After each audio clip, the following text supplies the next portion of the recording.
Não queremos nos apartar dele. Precisamos, queridos, nesses dias estar atentos para ouvir a voz de Deus. Tudo que Deus tem para a tua vida, para a tua casa, já está pronto. Alguém pode dizer amém? O que você, o que nós precisamos é assumir nosso papel de filho diante da presença de um Pai tão bom. Eu não sei você, mas essa noite meu coração está desejoso por mais de Deus. Mais de Deus. Deus tem uma palavra nessa noite para ativar a sua fé. Em Hebreus 11:6 diz que sem fé é impossível agradar a Deus.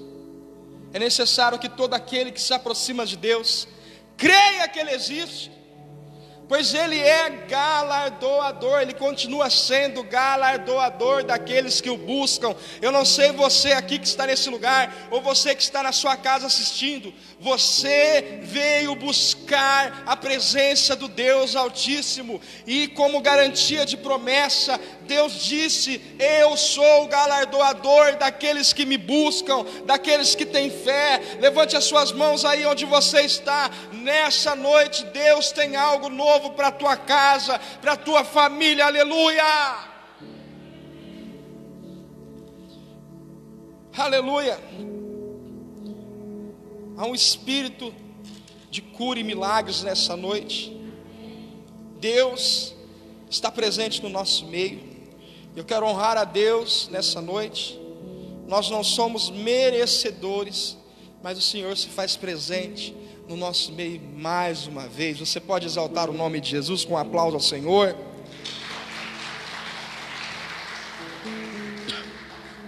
Abra a Bíblia comigo em Hebreus 11:32. Aleluia. Quarta-feira que nós temos ministrado uma palavra de ativação, de fé e de milagres. Nós temos visto o cuidado de Deus para conosco, para com nossa casa, para com nossas famílias. Eu tenho certeza, assim como você que está aqui presente ou assistindo, Deus tem feito muitos milagres na tua vida, sim ou não? Diz assim a palavra de Deus: o que direi? O que mais direi? Faltar-me-ia tempo contando de Gideão, de Baraque, de Sansão, de Jefté, de Davi, de Samuel e dos profetas, os quais pela fé venceram reinos, praticaram justiça, alcançaram promessas, fecharam a boca de leões. Versículo 34: apagaram a força do fogo, escaparam do fio da espada, da fraqueza tiraram forças, e na batalha se esforçaram e puseram em fugida exércitos estranhos. A carta aos Hebreus, queridos, no capítulo 11 fala sobre fé, de homens e mulheres que obtiveram vitórias sobrenaturais, de homens e mulheres que viveram nessa terra pela fé. E aqui nesse capítulo tem a biografia de muitos heróis da fé, nomes que Deus deixou registrados para que possamos contemplar as maravilhas do nosso Deus eterno. E hoje, eu não sei você, mas eu quero sair daqui cheio de fé.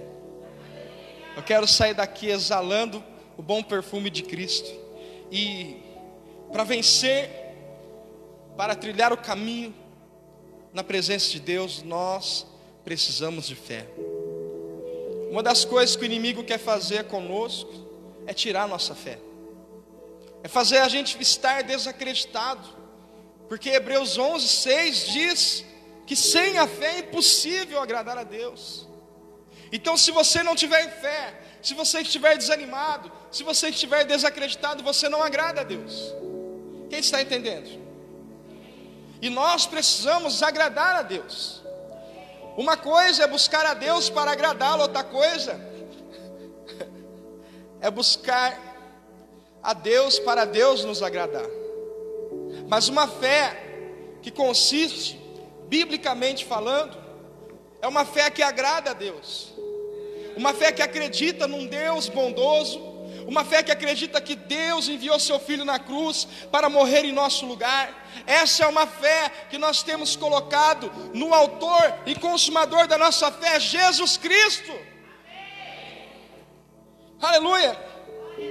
E hoje eu quero ministrar uma palavra de uma das vitórias mais maravilhosas que nós vemos no Antigo Testamento. Hoje eu quero falar sobre Gideão. Alguém já ouviu falar sobre Gideão? Se prepare, querido, porque essa história é maravilhosa e o Senhor trouxe algumas instruções para falar conosco, porque a palavra também é para mim. Repita comigo: a adoração é para Deus, a palavra é para o homem. Quem está disposto aí a ouvir a palavra? Amém? Abra comigo em Juízes, capítulo 6.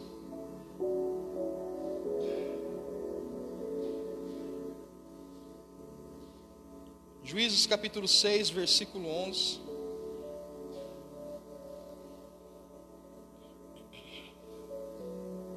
Diz assim: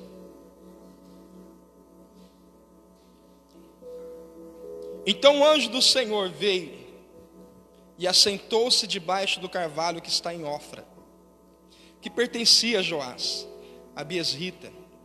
E Gideão, seu filho, estava malhando trigo no lagar, para o salvar dos midianitas. Então o anjo do Senhor lhe apareceu e lhe disse: o Senhor é contigo, varão valoroso. Mas Gideão lhe respondeu e disse: ai, Senhor meu, se o Senhor é conosco, por que tudo isso nos sobreveio? E que é feito de todas as maravilhas que nossos pais nos contaram, dizendo: não nos fez o Senhor subir do Egito? Porém agora o Senhor nos desamparou e nos deu na mão dos midianitas. Então o Senhor olhou para ele e disse: vai nessa tua força e livrarás a Israel da mão dos midianitas. Porventura não te enviei eu? Aleluia. Queridos, entenda, Gideão, ele era filho de Joás. E Joás, o pai de Gideão, era da tribo de Manassés. E Joás, ele era um homem que ele praticava adoração a deuses estranhos. Ele levantou um altar na sua casa a Baal. E Gideão, ele viveu em um tempo em que Israel havia se voltado para a idolatria. E naquele tempo os israelitas, eles foram atacados pelos midianitas. E por causa da desobediência, por causa do pecado, os israelitas estavam sendo opressos pelos midianitas durante 7 anos. Você está entendendo isso, querido? Em Juízes 6, do versículo 1,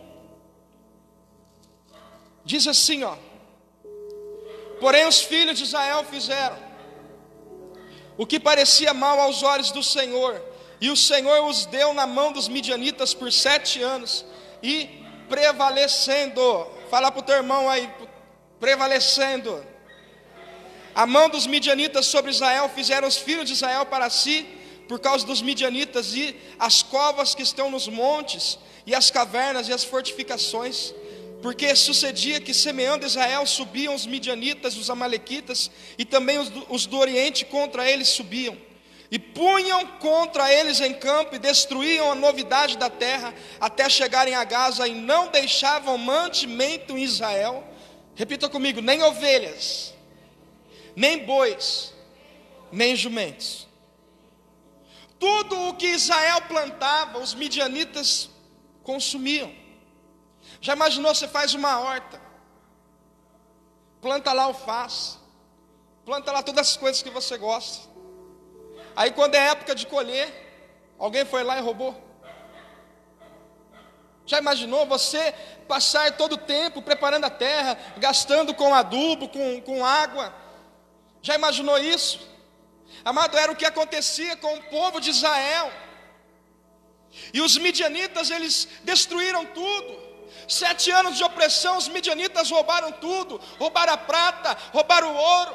Israel não morava mais dentro da sua casa, Israel morava, querido, dentro das cavernas, vivia se escondendo dos midianitas.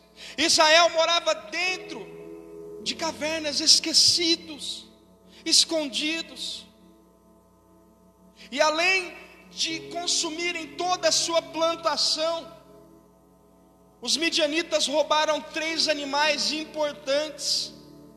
Repita comigo: ovelha, mais alto, ovelha, os bois e os jumentos. O que dizer aqui sobre isso, olhando para esses 3 animais? Ovelha, biblicamente falando, fala de submissão e mansidão. Boi, na Bíblia fala de gordura, de prosperidade, de alimento. Jumento, na Bíblia fala de intrepidez, ousadia, velocidade e força. Amado, quando o inimigo vem, ele quer saquear 3 coisas na vida do cristão. Primeiro, a submissão a Deus e a mansidão, porque um crente sem submissão a Deus e mansidão, ele não rompe, ele não vence. Segunda coisa, o diabo, ele quer roubar a prosperidade do cristão, quer roubar a gordura da palavra, quer roubar o alimento do crente. Prosperidade, para mim, não é ter tudo de bom e do melhor, do luxo, anel de ouro no dedo, um carro melhor do que todos, uma mansão, não. Prosperidade é você estar no centro da vontade de Deus, é você ter paz de espírito, é você poder deitar a sua cabeça no travesseiro e falar assim: Senhor, o meu dia hoje foi para a tua glória. Israel estava sendo roubado, saqueado. Outra coisa aqui, o inimigo, ele quer roubar a nossa força, ele quer roubar a nossa intrepidez, a nossa ousadia. Quem está entendendo? Assim como os midianitas roubaram dos israelitas ovelhas, bois, jumentos, nós não podemos deixar o inimigo roubar a submissão a Deus, a mansidão, o alimento, a força, a intrepidez, a ousadia que nós temos, que Deus colocou em nossas vidas. Aleluia. Hoje Deus vai te pegar. Aleluia. Gideão estava trabalhando nesse tempo onde havia opressão. O que Gideão fazia? Juízes 6:11, ele malhava trigo no lagar. Podemos notar que os servos do Senhor estavam sempre ocupados quando foram chamados. Exemplo, Abraão. Abraão deixou, querido, aleluia, Abraão deixou a tua terra, a tua parentela. Moisés deixou o trono do Egito. Eliseu deixou 12 juntas de boi. Jeremias foi chamado quando era menino. André, Simão, Pedro, eles deixaram os barcos cheios de peixes e seguiram a Jesus. E Gideão estava malhando trigo no lagar. Mas o que restaura uma situação, o que restaura a vida de alguém, sabe o que é? Um clamor a Deus. Em Juízes 6:6, a Bíblia fala que o povo se cansou de ser opresso. Então o povo começou a clamar a Deus. Então o povo começou a orar a Deus. E sabe o que Deus fez? Escolheu Gideão para ser a resposta dos israelitas. Gideão era a resposta para Israel. O que vai mudar a sua história, querido, é um clamor. Tem alguém aqui? O que vai mudar a sua história é o seu clamor. Quando você clama, a resposta de Deus vem. O povo estava passando tudo aquilo por causa de quem? Deles mesmos. A Bíblia fala em Juízes 5:32, algumas versões vai até o 31. está escrito assim, ó: e sossegou a terra por 40 anos. A terra estava em paz 40 anos. Quando tudo está em paz, o povo sossegou, o povo cochilou, o povo parou de buscar a Deus. Juízes 6:1 diz assim: porém os filhos de Israel fizeram o que parecia mal aos olhos do Senhor. Entenda uma coisa que Deus quer falar ao nosso coração: quando você sossega, quando você não dá ouvidos a Deus, você corre o risco de ser escravo na mão do diabo. Quando você cochila, quando você sossega, quando você folga, querido, entenda uma coisa: Deus não chamou você para ficar disperso, mas sim para ir para a batalha, para lutar por aquilo que é seu, por aquilo que Deus já deu para você. Aleluia! Gideão estava trabalhando. Quando ele foi chamado, mesmo oprimido, mesmo escondido, Gideão não parou de trabalhar. Gideão, meu Deus, tem alguém aqui? Não parou de produzir. Mesmo que o tempo não fosse favorável, Gideão estava lá, malhando trigo no lagar, batalhando pela vida. Aí o anjo aparece e fala assim: uau, não falou no uau não. Varão valoroso, aleluia. Varão valoroso. Primeira coisa que Deus chama Gideão aqui é de trabalhador. Ele estava malhando trigo, ou seja, ele estava envolvido, ou seja, trabalhando por uma causa. Querido, ele estava comprometido. Gideão estava no lagar.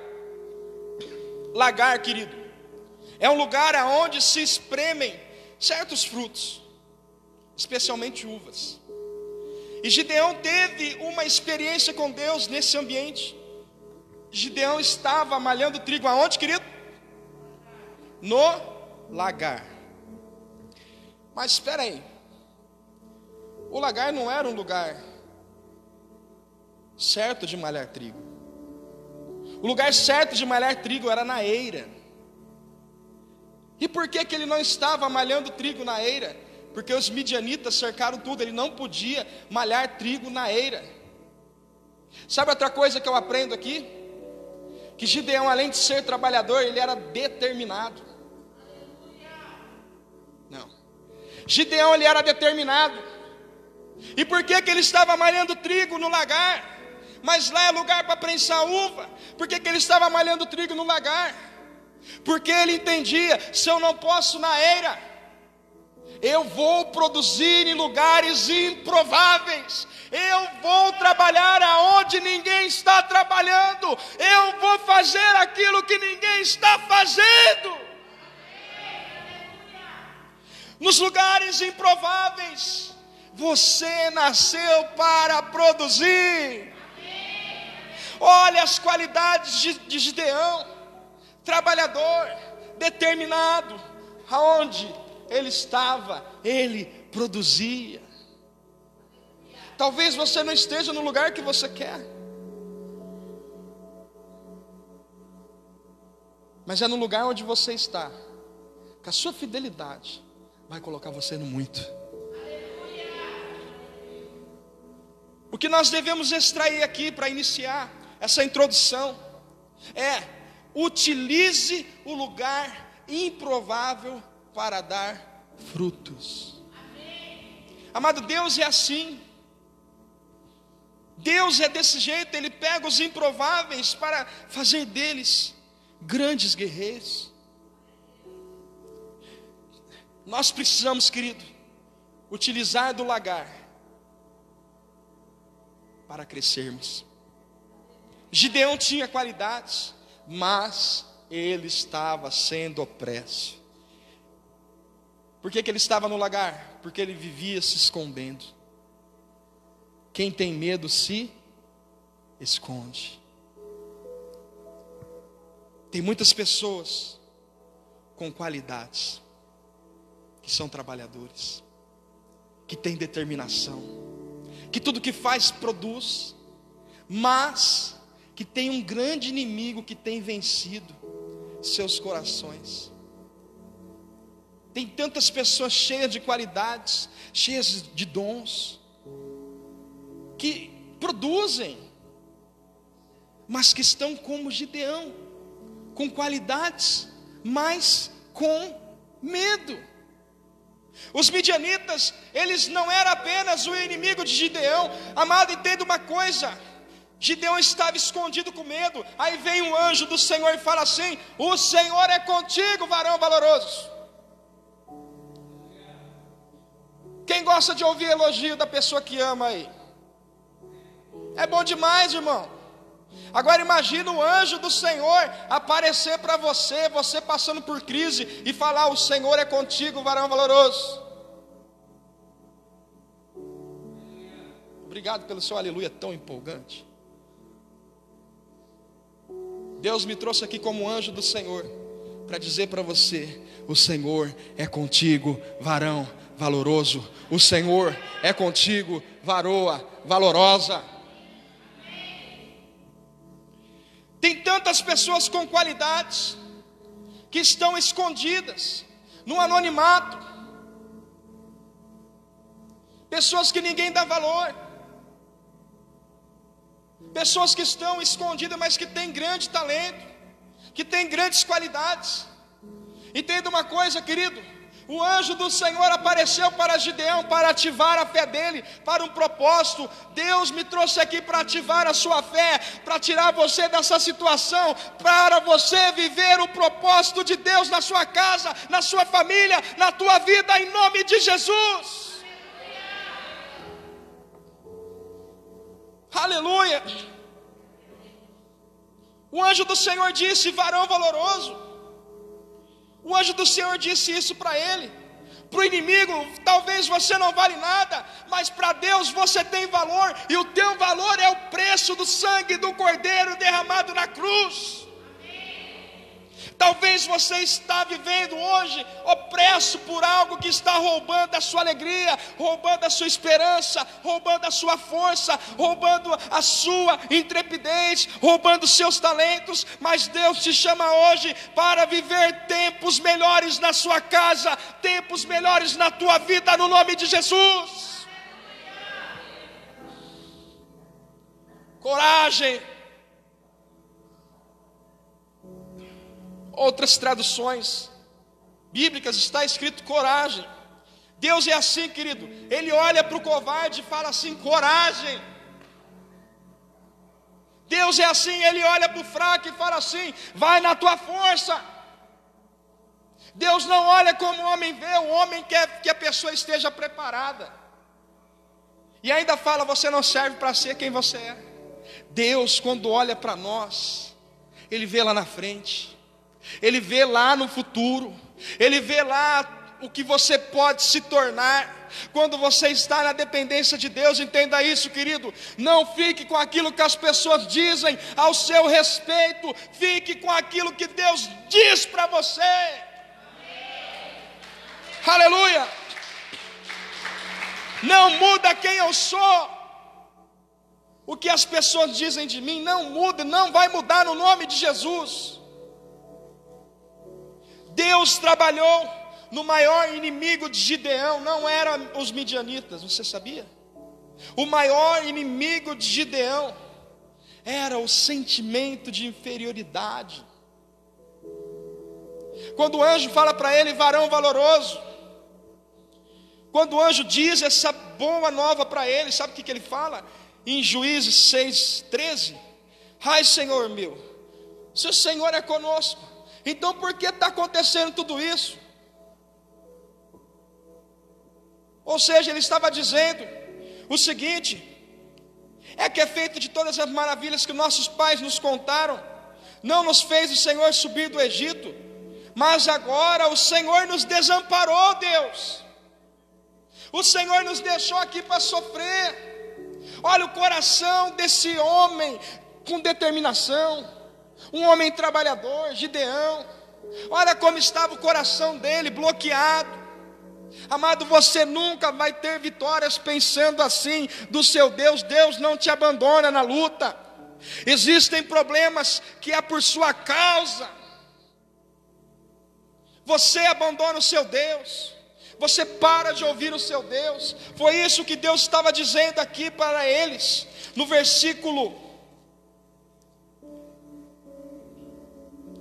nos versículos 7 de Juízes 6. E sucedeu que, clamando os filhos de Israel ao Senhor por causa dos midianitas, enviou o Senhor um profeta aos filhos de Israel, que lhe disse: assim diz o Senhor Deus de Israel: do Egito eu vos fiz subir, e vos tirei da casa de servidão, e vos livrei da mão dos egípcios, e da mão de todos quantos vos oprimiam. Eu os expeli diante de vós, e vos dei a sua terra. Preste atenção no versículo 10. E vos disse: eu sou o Senhor vosso Deus. Não temais aos deuses dos amorreus, em cuja terra habitais, mas não destes ouvidos à minha voz. O que Deus estava dizendo é: eu ouvi o clamor do povo, eu ouvi que vocês estão sendo aí, perseguidos, opressos 7 anos pelos midianitas. Eu livrei vocês lá do Egito da mão de Faraó. Era isso que Deus estava dizendo. Mas ele continuou afirmando, dizendo: mas vocês não deram ouvido naquilo que eu falei. Muitos dos nossos sofrimentos, das nossas lutas, não tente culpar a Deus. Muitas das vezes é porque nos afastamos de Deus. Sim ou não, queridos? O Senhor falou com ele em um lugar chamado Lagar. Entenda isso, querido. O inimigo de Gideão precisava ser destronado. E o inimigo não era o midianita inicialmente. Deus, lá no Lagar, no lugar que espreme frutos, no lugar onde tira o melhor da uva, aonde a uva é pisada, aonde ali sai os melhores sucos de uva, no lagar onde é prensado, ali Deus prensou Gideão e tirou o melhor dele para ele ser um grande vencedor. Todo sentimento de inferioridade, eu não sei se você se sentiu assim alguma vez, se sentiu que você não vale nada, que ninguém gosta de você, que você não tem capacidade. Entenda uma coisa: assim como Deus escolheu a Gideão, em 1 Coríntios 1:27, Deus escolhe as coisas mais loucas desse mundo para confundir as sábias. Deus escolhe as coisas que não são para confundir as que são. Eu não sei qual é o seu posicionamento nessa noite, mas Deus vai quebrar isso da sua vida, todo espírito de inferioridade. Você é filha de Deus, você é filho de Deus, você não é um covarde, você não é um derrotado, você é um vencedor. Todo sentimento de inferioridade precisa cair por terra nessa noite. O Senhor falou com ele no lagar, e Deus tirou o melhor de Gideão, queridos. Deus espremeu Gideão. Entenda isso, querido. Para tirar o melhor dele, para tirar o melhor de você, para tirar o melhor de mim. Às vezes nós seremos amassados, prensados, mas entenda uma coisa: quando é Deus que está pressionando você, Ele sabe qual é o remédio para curar a tua ferida. É na dor, ou seja, é na crise que nascem grandes vencedores. É depois da dor de um parto que nasce uma criança, um filho, um presente de Deus. É depois de uma crise que nascem as grandes empresas. Eu não sei qual é a crise que você está vivendo hoje. O mundo parou por causa da crise que está hoje. Mas eu sei de uma coisa, profeticamente falando: Depois desse tempo, nós vamos experimentar um grande tempo de prosperidade, um grande tempo de avivamento. A igreja brasileira vai viver nos seus dias aqui, nesses anos ainda, um grande avivamento. Brasil tem promessa, Brasil é celeiro de missões. Nós somos a terra escolhida pelo Senhor para fazer a diferença. Se você não acredita, eu acredito, já basta. Eu creio, e Deus quer usar seus filhos e os filhos dos seus filhos. Aleluia. Deus escolhe pequenos. E Gideão fala ainda para Deus ali em Juízes 6,15: como eu vou livrar Israel? A minha família é a mais pobre em Manassés, e eu sou o menor da minha casa. Amados, Deus escolhe os pequenos para grandes coisas. Não, você perdeu. Deus escolhe os pequenos para as grandes coisas. Deus escolhe os que não têm condição. Talvez você se sinta assim, sem condições, sem força, e Deus te diz hoje: vai nesta tua força. Em 1 Samuel 2,8, para encorajar você, para ver se você aí glorifica mesmo, Deus, Ele ergue do pó o necessitado, e do monte de cinzas Ele faz ressurgir o abatido. Deus, Ele ergue do pó, querido, o necessitado. Deus ergueu Gideão. Gideão estava com medo. Quantas pessoas hoje estão com medo? Quantas pessoas hoje estão sendo opressas? Quantas pessoas estão hoje aprisionadas dentro de suas casas? Querido, entenda uma coisa: Deus está chamando o seu povo para a libertação. Aleluia. A primeira missão de Gideão para ele obter vitória, sabe qual foi? A primeira missão que Deus deu para ele, Juízes 6:26, diz assim, 6:25: e aconteceu naquela mesma noite que o Senhor lhe disse: toma o boi de teu pai, a saber, segundo boi de 7 anos, e derruba o altar de Baal, que é de teu pai, e corta o bosque que está no pé dele, e edifica o altar do teu Deus, um altar no cume deste lugar forte, num lugar conveniente. Queridos, a primeira missão de Gideão, ele não foi direto para o campo de batalha, sabia? A primeira missão de Gideão, sabe o que foi? Quebrar o ciclo de maldição na casa dele. A primeira missão que Deus deu para Gideão, querido, Gideão teve que quebrar o ciclo de adoração ao Deus Baal. Deus falou para ele: Gideão, pega lá um boi de 7 anos. Por que 7 anos? Porque era 7 anos que ele estava opresso, sim ou não? Pega um boi de 7 anos, pega esse boi e derruba lá o altar a Baal. E depois que você derrubar, Gideão, levanta um altar para mim. Gideão precisava derrubar o ciclo de maldição na família dele. Gideão precisou fazer isso, consertar, colocar em ordem a casa dele. Amado, nessa noite, eu não sei qual é o ciclo de maldição que tem acompanhado a tua vida, mas você está recebendo o poder para quebrar esse ciclo na tua casa. Aleluia! Que possamos fazer como Josué, como diz em Josué 24:15. Vocês decidem qual Deus vocês vão servir, mas eu e minha casa serviremos ao Senhor. Edifica o altar na tua casa, meu irmão. Tira o que não adora a Deus. Quer comais, quer bebais, se há algum louvor nisso, pensai. Edifica um altar. Ora na sua casa. Ai, pastor, estou vendo vulto na minha casa. Você não ora.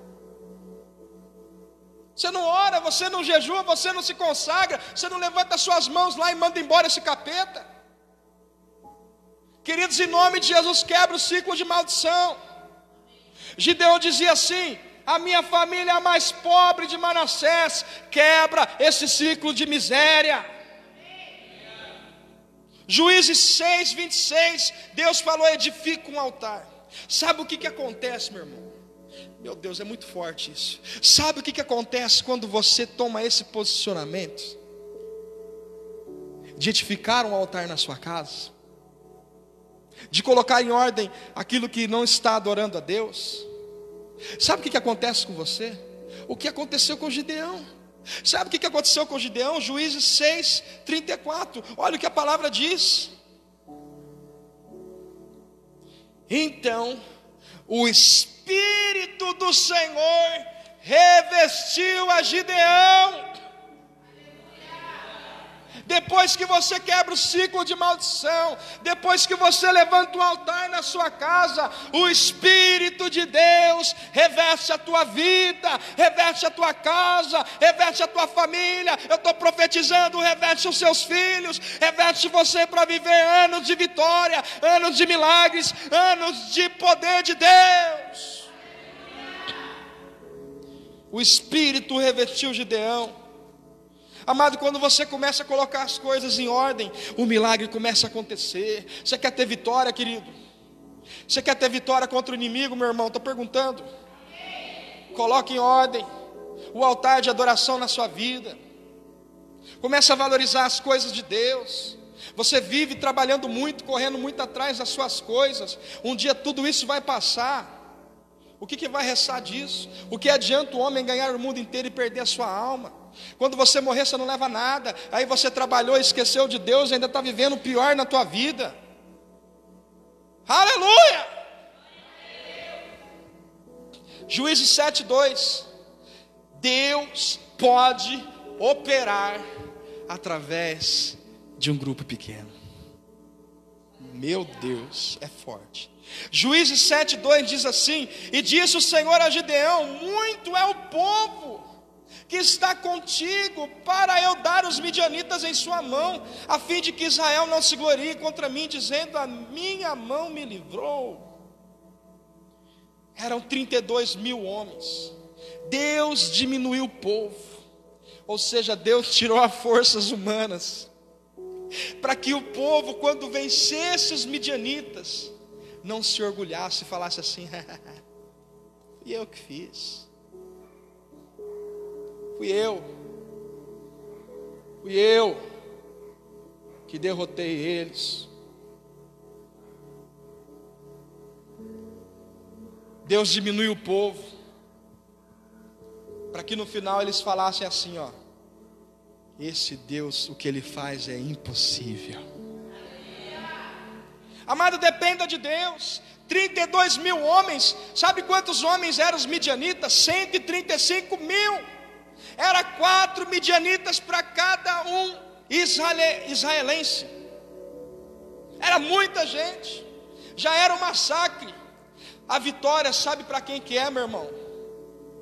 Primeiro tinha muita gente. Sabe para quem que é a vitória? Juízes 7:3 diz assim: agora, pois, já pregou os ouvidos do povo, dizendo: quem for covarde e medroso, que volte. A vitória que Deus tem é para corajoso. A vitória que Deus tem é para quem tem coragem, para quem não tem medo. Aleluia. Glória a Deus. Querido, a vitória é para você então, na verdade. Quem é corajoso aqui no nome de Jesus? Quem aqui não tem medo de vencer? Aqui levanta a mão e aplaude ao Senhor. Precisamos de coragem. Precisamos de coragem. Para vencer o inimigo é preciso, sabe o que? Juízes 7, do 4 ao 6 diz assim: e disse o Senhor a Gideão: ainda muito povo há, faze-os descer as águas, ali eu provarei eles. E será que aquele que eu disser, este irá contigo, e esse irá, porém todo aquele que eu te disser, este não irá contigo, e não irá. E fez descer o povo às águas. Então o Senhor disse a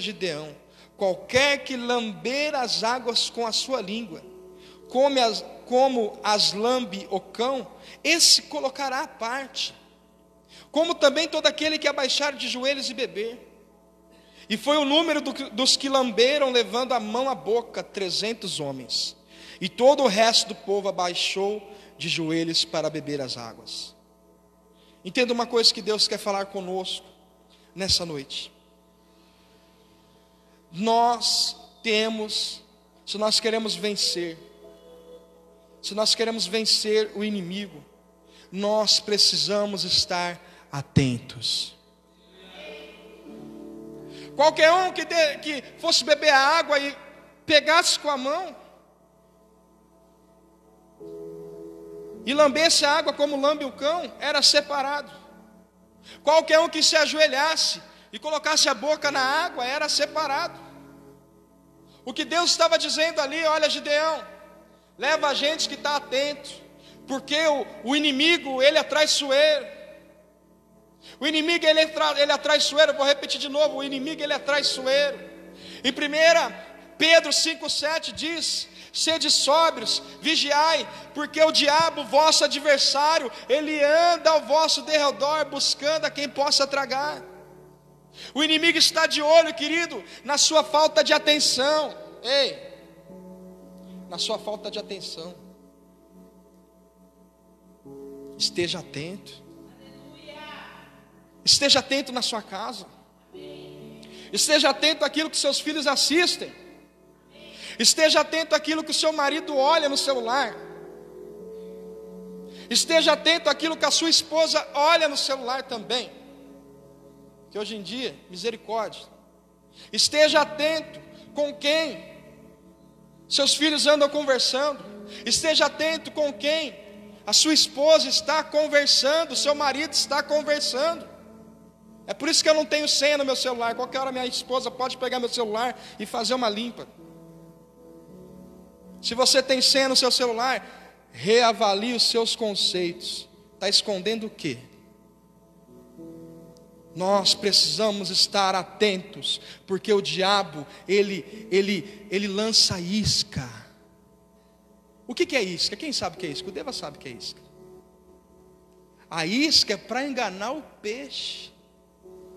Já pensou você jogar, Vitor? Você pegar uma vara para pescar e não colocar uma isca lá, você vai pegar peixe, vai ficar o dia inteiro lá. Não é verdade? Agora, se você camufla a isca, amado, o peixe vem babando. É isso que o diabo tem feito.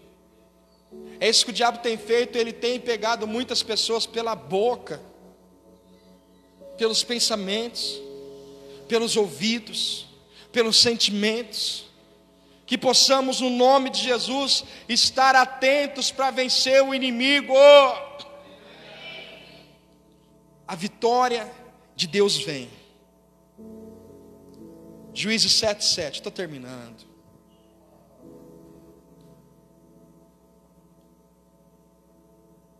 Juízes 7:7 diz assim: e diz o Senhor a Gideão: com estes 300 homens que lamberam as águas, vos livrarei da mão dos midianitas, pelo que toda a outra gente vá cada um para o seu lugar.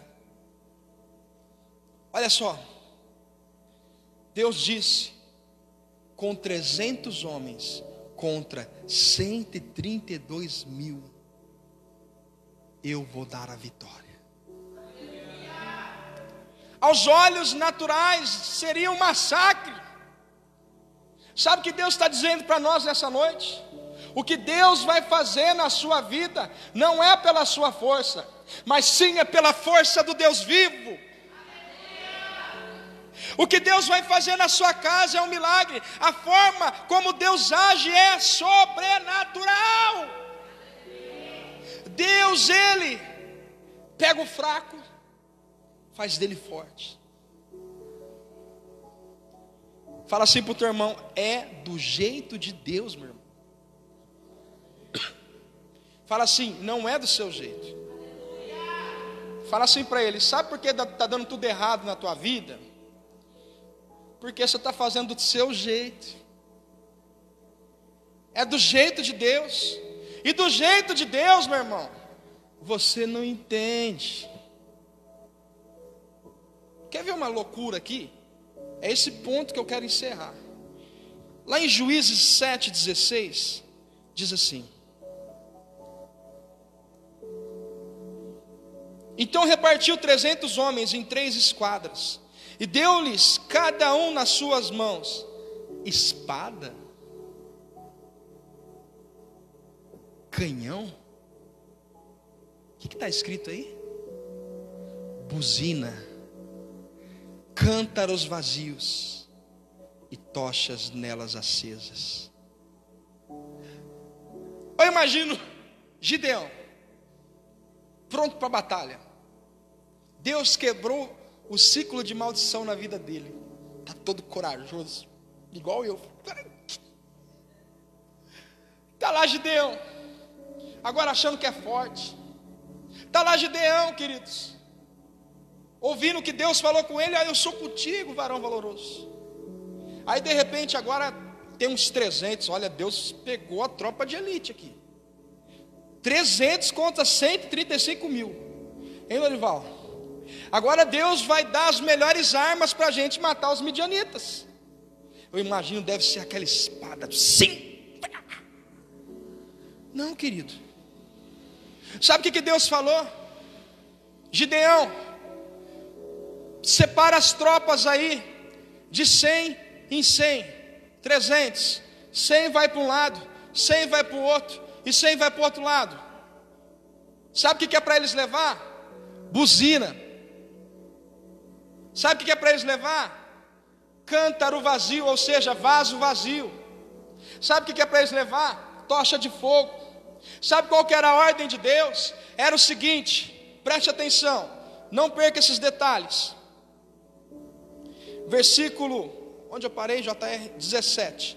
E disse-lhes: olhai para mim e fazei o que eu fizer, e eis que chegando ao extremo do arraial será como eu fizer, assim vos fareis. Versículo 18 de Juízes 7. Tocando eu todos os que comigo estiverem buzina, então também vos tocareis a buzina, e ao redor de todo o arraial direis: pelo Senhor e por Gideão. E chegou, pois, Gideão e os 100 homens que com ele iam ao extremo do arraial, ao princípio da vigília da meia. Oh, Deus é tão maravilhoso, que Deus deu até o horário para ir para a batalha. Ele falou que hora? Eu não entendi. Ele falou que hora? Por que meia-noite? Porque meia-noite termina um dia e inicia outro. Por que meia-noite? Porque meia-noite, talvez no fim do dia você ouviu, deu ruim, e Deus está dizendo: o outro dia vai nascer daqui a pouquinho. Por que meia-noite? Porque meia-noite, perto da meia-noite, Paulo e Silas oravam e cantavam hinos a Deus, e o terremoto aconteceu, e no outro dia estavam eles soltos. Por que meia-noite? Porque é Deus que sabe. Imagina, querido, imagina comigo. Eu não sei você, se você está recebendo essa palavra. Cântaro era um vaso de barro vazio. E que eles tinham que fazer, meu irmão? Eles tinham que pegar o cântaro, o vaso de barro, e colocar a tocha de fogo dentro do vaso. E quando eles chegassem no lugar, Gideão ia fazer para eles fazer igual. Sabe o que Gideão fez? Ele pegou o vaso e jogou no chão. Sabe o que sobrou? Tocha acesa. O que significa isso, pastor? Que para que a sua tocha fique acesa, o vaso tem que quebrar.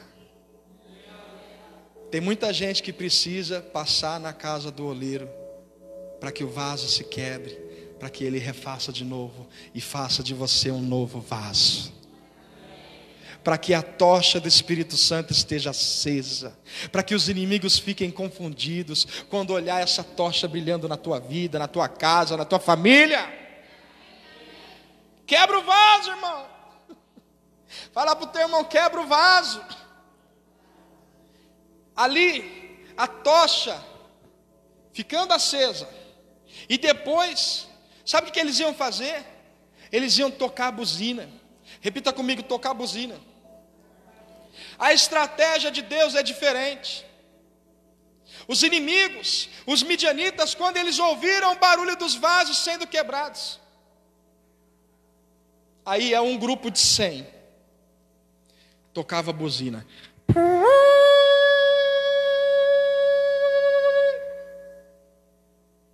E quando aquele grupo de 100 perdesse o fôlego, o outro grupo de 100, quando aquele grupo de 100 perdesse o fôlego, o outro grupo de 100, sabe o que eu aprendo com isso?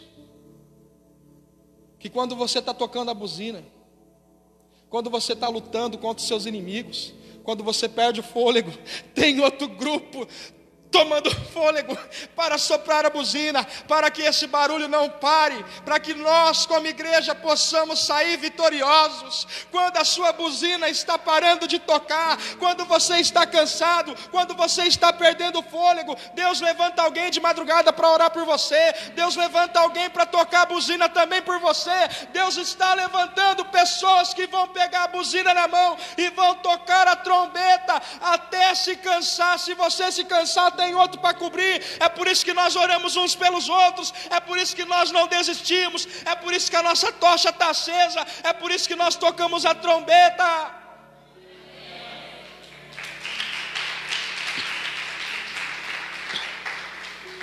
O negócio não é quantidade, mas uma estratégia de Deus vai mudar a sua história. Essa era a estratégia de Deus. Essa era a estratégia de Deus. Vamos nos colocar de pé.